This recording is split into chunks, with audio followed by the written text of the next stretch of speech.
Yeah, hi folks. Yes, the referendum for the voice to Parliament will be held on October 14. And I have a message for my Australian friends across the ditch. Don't go there. Vote no to that BS. Otherwise you'll end up with the same racist, separatist BS we have in New Zealand.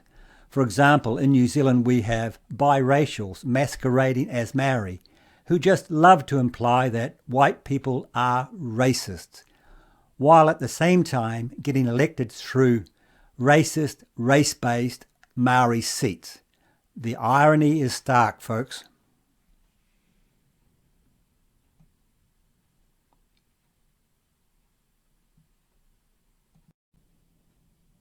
Tonight, as part of One News's election campaign coverage, we're starting a series taking a closer look at the battle for the country's 7 Māori electorates.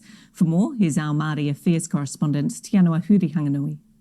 The Māori seats could be pivotal in the election, and we're going to start by focusing on Te Taihoauru, the large electorate along the west coast of the North Island, as you can see here, stretching all the way from Kāwhia, New Plymouth to Porirua, just north of Wellington. The candidates, Te Pāti Māori co-leader Debbie Ngarewa-Paka, Labour's Soraya Peke-Mason, Nationals Harete Hipango and Paris Winiata for Vision NZ. Yes, our biracials are almost as white as me. Some big hitters there, so it's going to be tight. I went to the electorate to talk to the main contenders. A Māori Party wave sweeping through Palmerston North. Dozens of cars joining the convoy to back one woman. You used to hope that there'd be a couple to turn up. Now we've just got, it's just overwhelming. The Te Pāti Māori co-leader stood in the seat at the last election but lost. She entered Parliament on the party list, signalling early on she meant business. You made decisions that ended that sector and you've backtracked because of polling. Backtracked. Don't even bother nodding to me. Her profile now her biggest asset. You haven't held back. No. I think it comes from the fact from an overwhelming sense of injustice and the fact that, I was brought up in a community where we were quite profiled, stereotyped. Profiled and stereotyped. Anyway, folks, here's some more irony for you. Yeah, now folks, this clip is about the colonialism hater Rawiri Waititi, who flew on a colonial plane to the UK, a colonising country, to have a debate in a colonial university, and then he went to France, another colonising country, to stay in a colonial hotel and eat colonial food and get drunk on colonial booze. Yeah. Well, that was pudding. We've done all our mains and our pudding. Now we're going backwards. You have some more mains.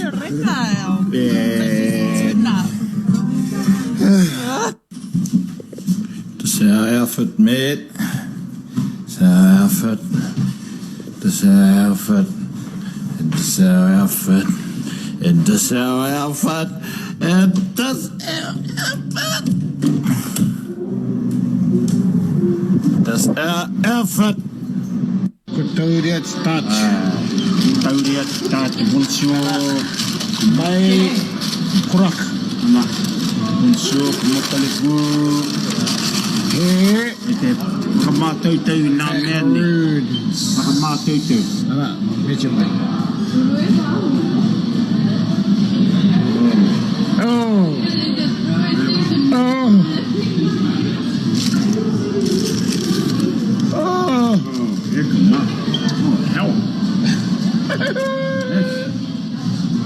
There's something else, man. Yeah, so it appears Rawiri is enjoying colonial food at the taxpayer's expense, at your expense. Something else. Bon appetit. Bon appetit. That's beautiful. Oh, I like it. That's our outfit now. That's our outfit. We just got to sit on our couch so we can look out the window to that. No. You are paying for this, folks. Nambour tukwa. Nambo tukwa, nambo tukwa, kokoera. Nambo tukwa. Harara tabutawe, harara, harara. That was first breakfast. It's all hot. Hopo. Then I'll go to Friday, Tuesday. Tera whakamutunga ki konei. Ru champ te maa, tēnei tiriti. Nā tiriti katoa, ki katoa i te kai. Nā sui kai karanga mara, ti e. Wā tai tau, e maue atu ia koe. Hanei, kei rota ne ko ngā tino kai. Now, Alan Jones explains what the voice really means. But back to Terence Cole, who rightly said in his submission, the former judge and the former head of 2 royal commissions, that the voice, as Lydia Thorpe has argued, is one part of the broader program of the Uluru Statement from the Heart, which calls for a treaty. This is Judge Terence Cole, and truth-telling, as well as a voice to the Parliament. All of which, as he says, the Albanese government has accepted in its entirety. Wrote the former Judge Terence Cole, quote, "The voice is critical to the objectives made clear in the Uluru Statement, that Aboriginals wish to establish sovereignty over Australian territory, ownership of Australian land and surrounding waters, monetary and other compensation, and truth-telling." Sounds like New Zealand, doesn't it? Unquote. As the former Royal Commission Judge Terence Cole then argued, quote, a Makarrata, which is truth-telling, a Makarrata Commission would look backwards, trawling over events, legislation, policies and administrative actions over the past 225 years to discover areas of discontent in the minds of present living Aboriginals and to award compensation, unquote. The former Judge Terence Cole hit the nail on the head when he said that, quote, Australians need to understand that the voice will be used to support the demands of recognition of coexisting sovereignty. Our New Zealand viewers know what this is about. They've got it over there. Yes, and you can clearly see it with the separate Maori Health Authority. Coexisting sovereignty, thanks to Ardern. That's what he said. The demands for recognition, Terence Cole, of coexisting sovereignty. A Makarrata Commission designed to, these are the words of Terence Cole, produce a treaty and monetary compensation and a rewriting of Australian history. Again, just like New Zealand. Unquote. For goodness sake, Australia, can we wake up? The no case needs to get its act together. Now to 2 patriots, Jacinta Price and Warren Mundine. Jacinta's right. This thing is about division and dividing this country and the racial abuse that we've been hearing over the last few months. You know, everyone knows the pressure that was put on me to send me almost to suicidal positions. And this is what this Prime Minister has done. This Prime Minister from day one had attacked people who had a different opinion to him, called them names, and that opened up the floor for the whole division to start, with all the horrible racial abuse, with all the horrible bigotry that's been going on out there, and it's all Albo. He's the one who started this. He's the one who's brought it out. And if he thinks that the voice is the answer to fixing everything, this magic wand, then he's not answering the real question. The real question is out there is about how do we help people who are in tremendous problems in Aboriginal communities out there. And what's his answer? We're going to spend hundreds of millions of dollars, which could be better spent in those communities, and him flying around the country with his happy clapping crowd, which is not going to do anything for these people. I'm very angry about this because I and my family grew up under the segregation laws in the 1950s and 60s. We know what it was like. And this is what they're going. We fought for equality. We fought to be treated the same as every other Australian, whether they're here in 5 minutes or they're here for the 160,000 years or whatever it is the number is going to be next week. We are here about building a liberal democracy of freedoms and liberties and equality, not dividing our nation by race.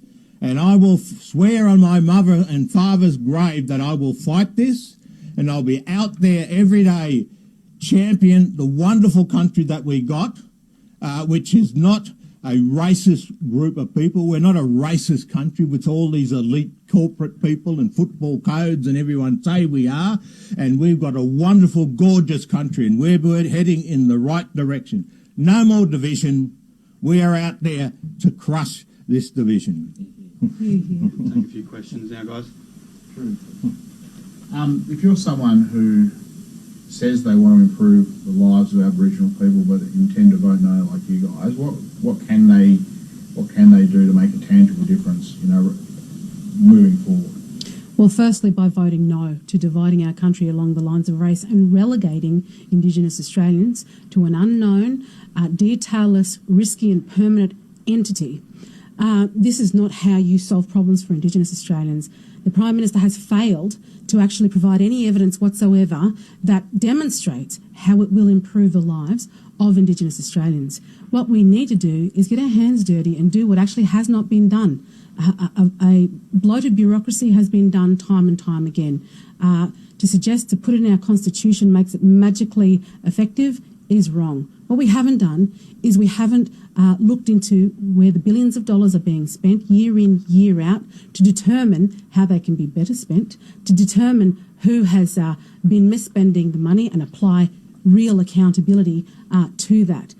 We haven't worked to fix the structures that currently exist, the organisations that currently exist that have the responsibility to improve the lives of Indigenous Australians. And it's certainly my job as an elected parliamentarian to do that.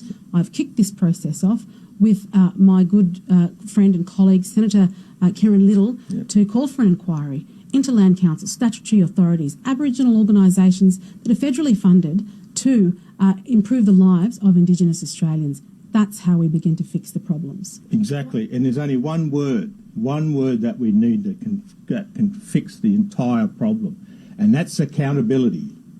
They have been spending $33 billion annually on Aboriginal affairs. Now, Alan Jones elaborates on that rort. I think most Australians are fed up with having these allegations hurled at them. Kevin Rudd offered a legitimate and articulate apology. Not enough. We've had 56 years of continued and concerted government action to address Indigenous disadvantage. Not enough.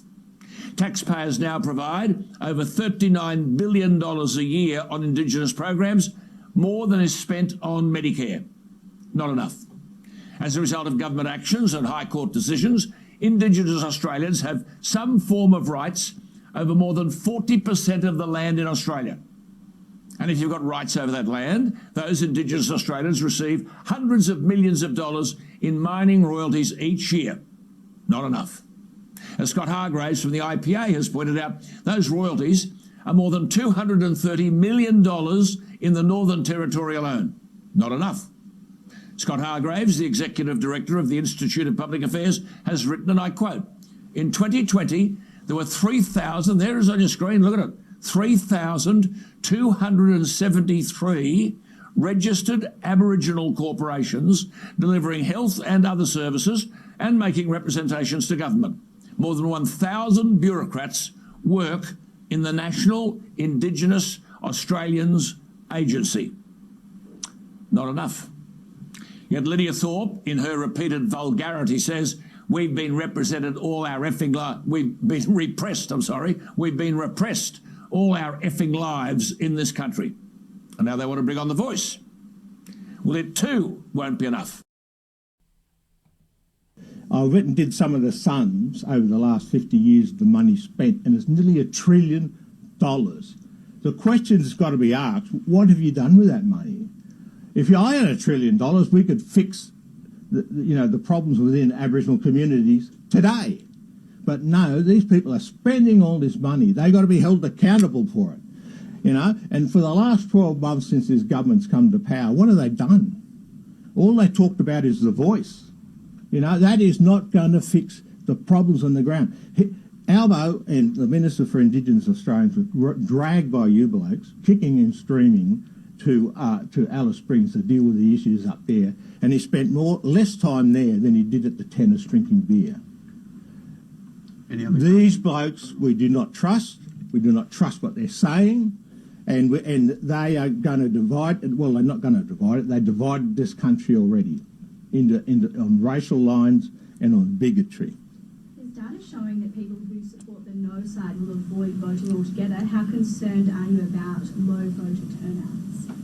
Well, look, we're encouraging all Australians to participate because the Constitution belongs to each and every Australian. As part of the No campaign, I've been getting out there, Warren's been getting out there, we've been before audiences right across the country, and the audiences that have turned up to our events have been huge. So it's demonstrated to us that there has been a great turnout for those who want to maintain equality in this country, and we're encouraging those people to ensure that they're having the conversations with their family members, that they are informed, and that they are participating in this very important decision to amend our Constitution, and will continue to do so up until referendum day. You're in Hobart right now. Why are you seeing Tasmania as an important place to campaign? Well, as part of our strategy with the No campaign, we've been focusing on the battleground states that we know, are likely to be able to be swayed to provide a no vote toward the referendum. And Tasmania is one of those states, and as recent polling suggests, Tasmania is now trending toward the no. So we're very pleased with that because we know that our hard work has been paying off. The fact that also Australians are becoming more informed with this debate. And that's I think, a really important point, is that when Australians do some research and look further into this and don't just take the Prime Minister's words on face value, they are more likely actually to turn their votes to no. Yeah, you have to look at social media to see the varied reasons why people are voting yes or no.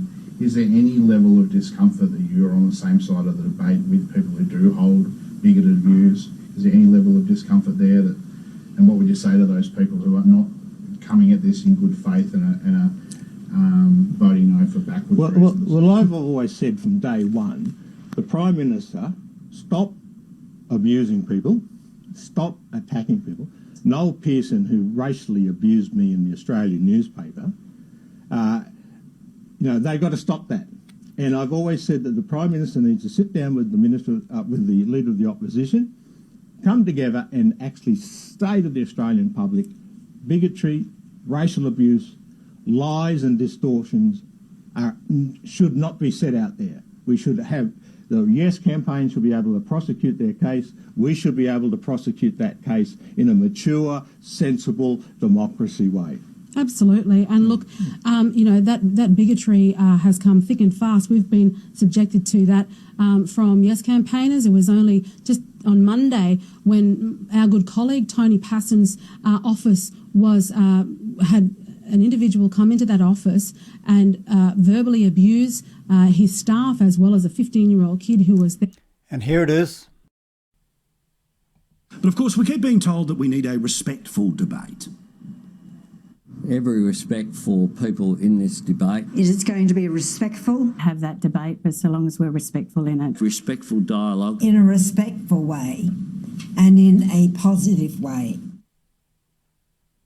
Oh, the respectful debate, where it takes us more than a week to see that somebody trashed an MP's office, a federal MP's office today. Supposedly a Yes campaigner was in the seat of Tony Passon, which among other places covers Murray Bridge, beautiful place we did in our town from not all that long ago in regional South Australia.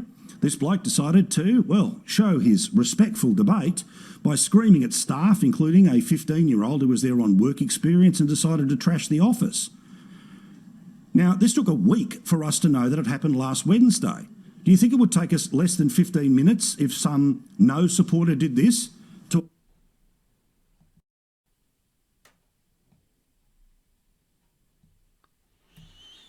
Yeah, now folks, I think what Albanese and his mob are doing in Australia is absolutely despicable. But I must say, people over there have been relatively civil compared to what Julian Batchelor has gone through here at the hands of radical Maori and the woke folk. Anyway, folks, I posted all the relevant links below.